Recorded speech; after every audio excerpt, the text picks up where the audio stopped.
Shalom, selamat malam. Selamat berjumpa kembali di dalam nama Tuhan kita Yesus Kristus.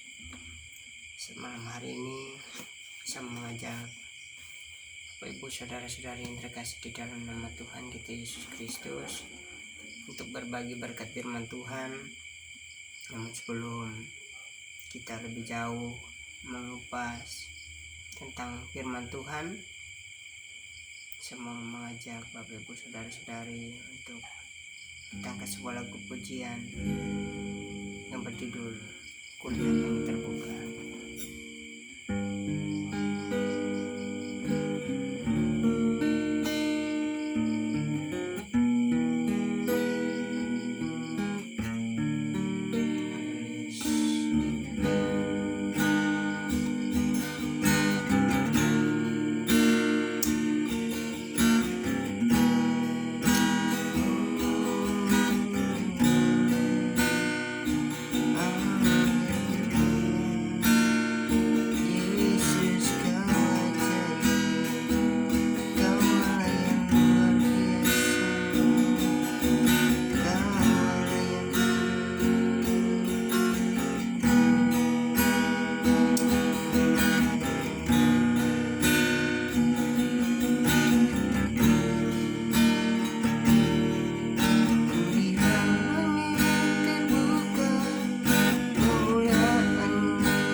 Shalom, selamat malam Bapak Ibu Saudara-saudari yang terkasih di dalam Tuhan kita Yesus Kristus.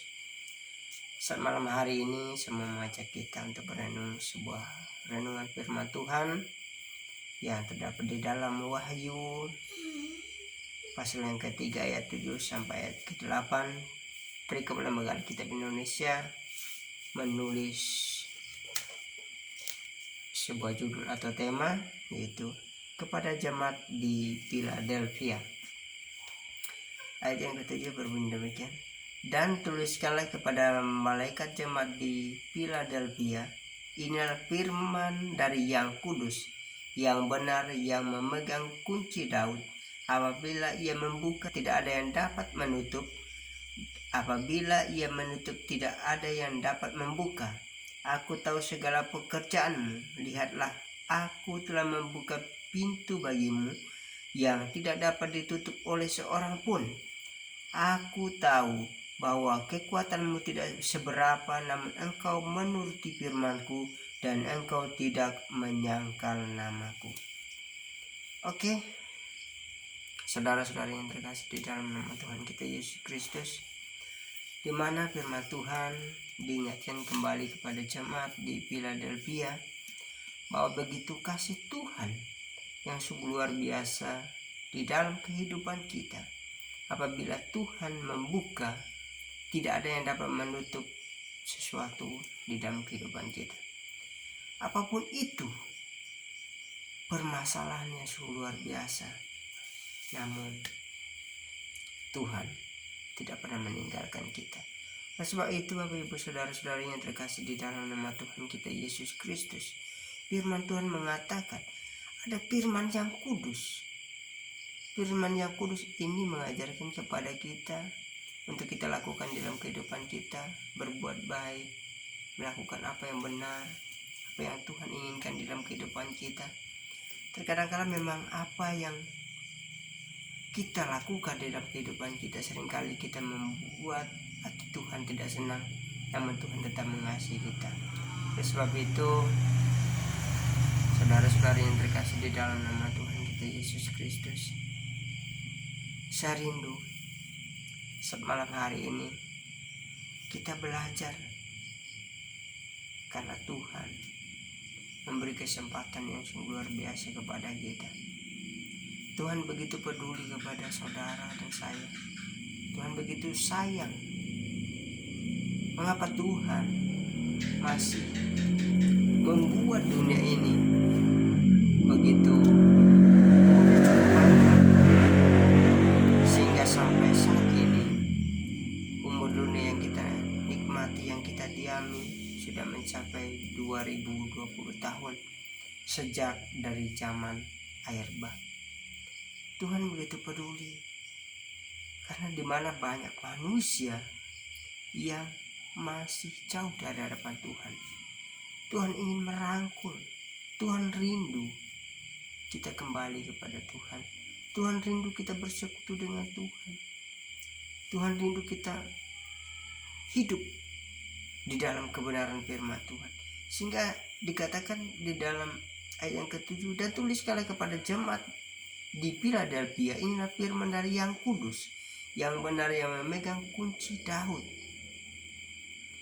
Apabila ia membuka, tidak ada yang dapat menutup. Apabila ia menutup, tidak ada yang dapat membuka.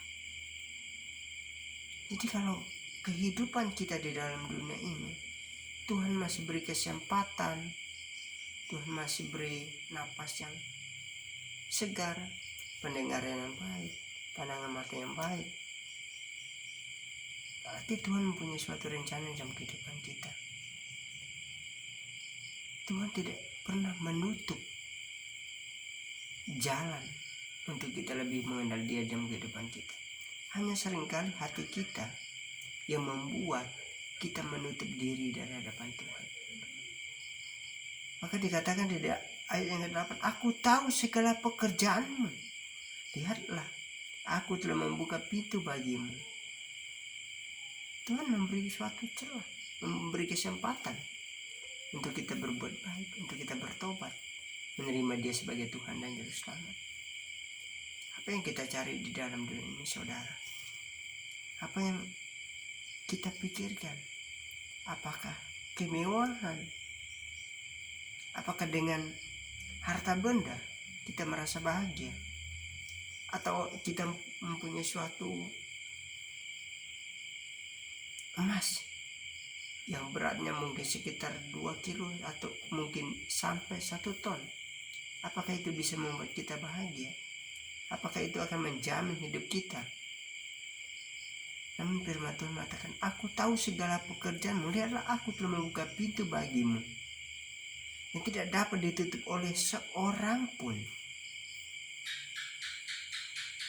Kalau Tuhan membuka pintu untuk kita, mengapa kita sia-siakan kesempatan yang Tuhan beri dalam hidup kita? Tuhan rindu kita bertobat. Tuhan rindu kita mengenal Dia. Tuhan rindu kita menuruti firman-Nya. Mengapa Yesus yang duduk di sebelah kanan Allah Bapa mau turun ke dalam dunia mengasihi saudara dan saya? Dia rindu.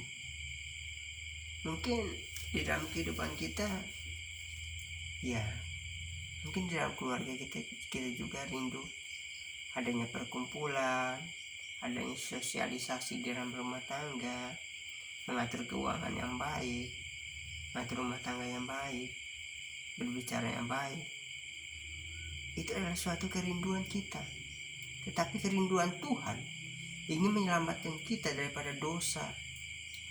Dosa yang tidak bisa kita lepaskan dari diri kita kalau kita tidak hidup di dalam Tuhan.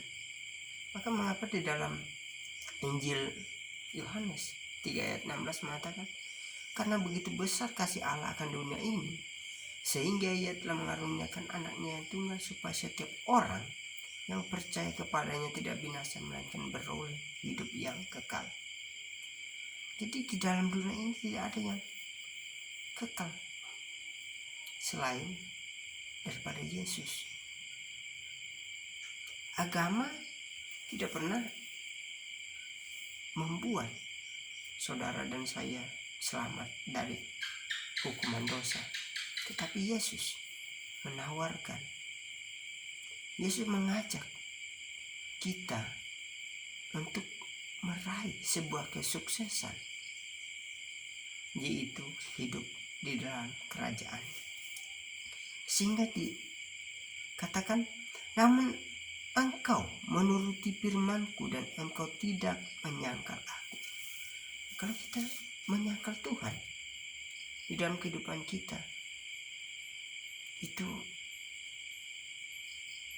sangat berat. Karena seringkali banyak orang di luar sana yang juga menyangkal Tuhan. Tapi Tuhan masih sayang. Tuhan peduli. Tuhan cinta kepada setiap kehidupan manusia.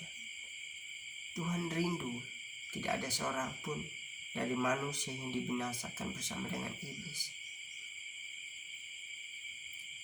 Oleh sebab itu, Bapak Ibu Saudara-saudari yang terkasih di dalam nama Tuhan kita Yesus Kristus,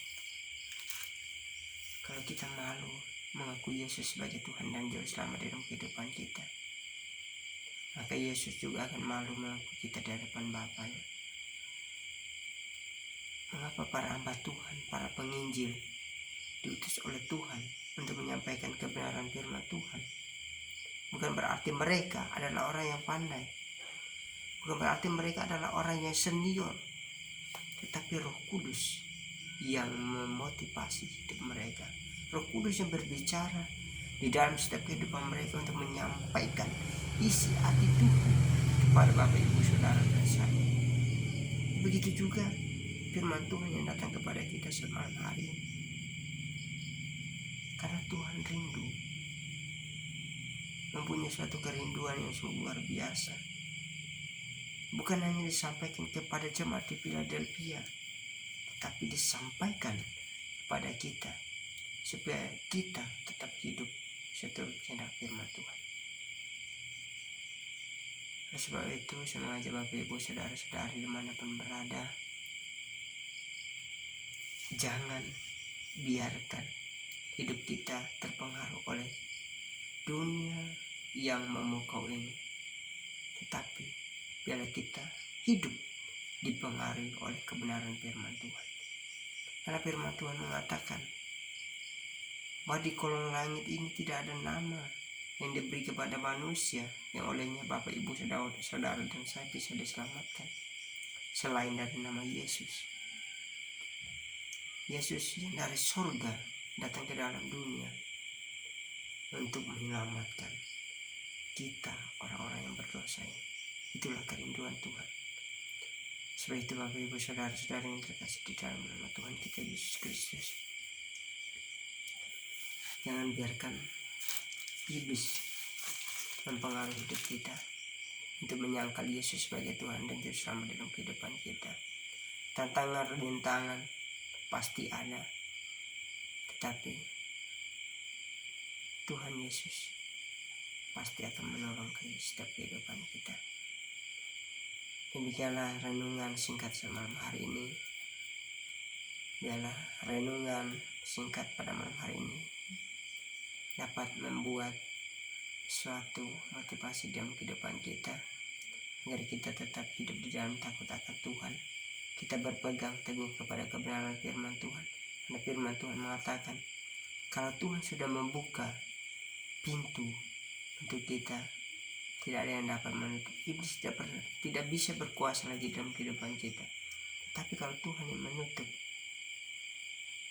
Tuhan kasih kesempatan kepada kita.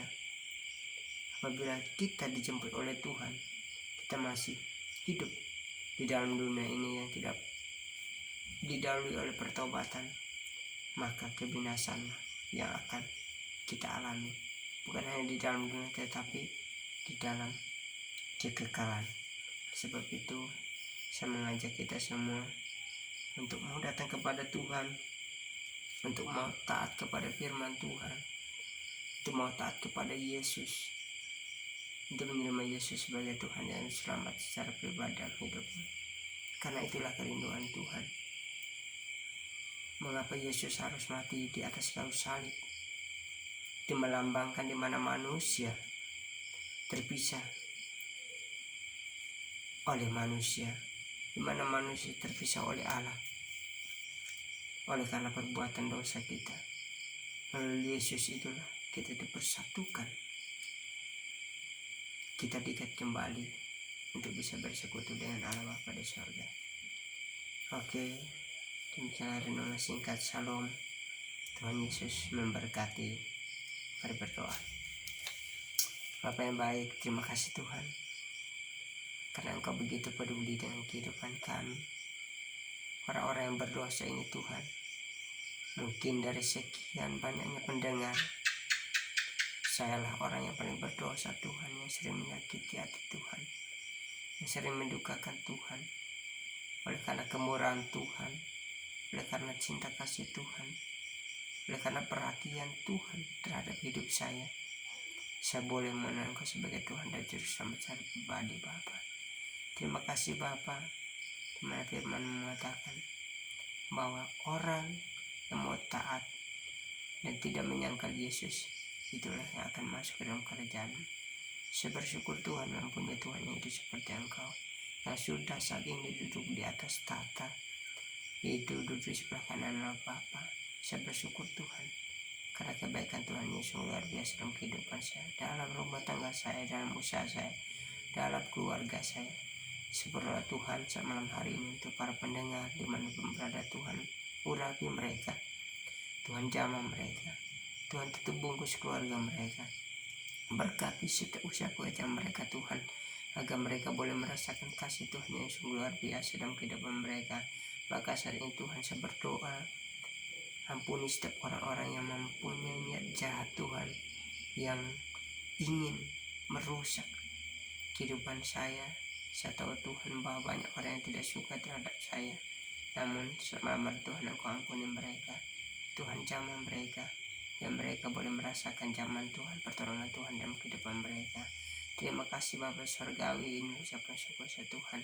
Saya bersyukur kepadamu hanya di dalam nama Tuhan Yesus. Haleluya. Amin. Shalom, selamat malam. Tuhan Yesus memberkati.